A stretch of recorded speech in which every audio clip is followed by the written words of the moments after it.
So I've noticed this week there's been some really good articles and content around agent identity, which is fantastic to see.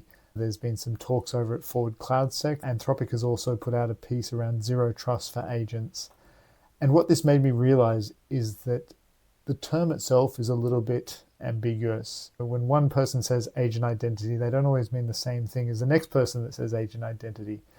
And so I realized for myself that, some of this confusion was around the different types of identities that you can have, especially when it comes to agent-based systems.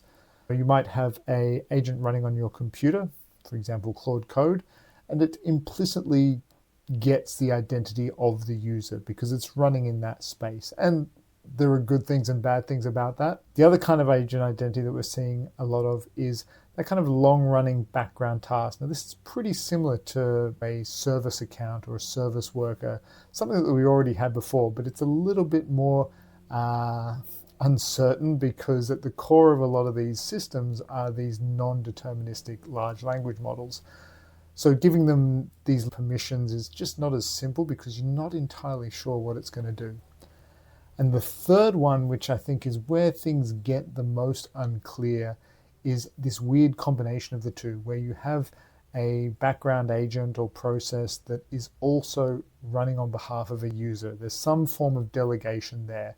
Now, this is definitely where there's a few gaps, I think, in some of the implementations of delegation, but I'd like to think that we have the right building blocks there to make this work in the long run, because this is where we're seeing lots of really powerful use cases come out where an agent can be taking actions on behalf of a user while I'm not even logged in or at my computer. And this is where we really want to make sure that we know from a security perspective what that agent is going to do, even if we don't know exactly what it's going to do from a deterministic perspective.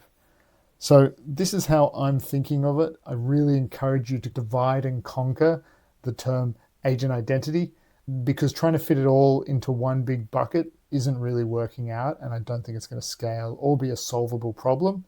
Once you divide it up into those different use cases, it gets a little bit more manageable. And like I said before, if you've got a better way to describe this, please let me know.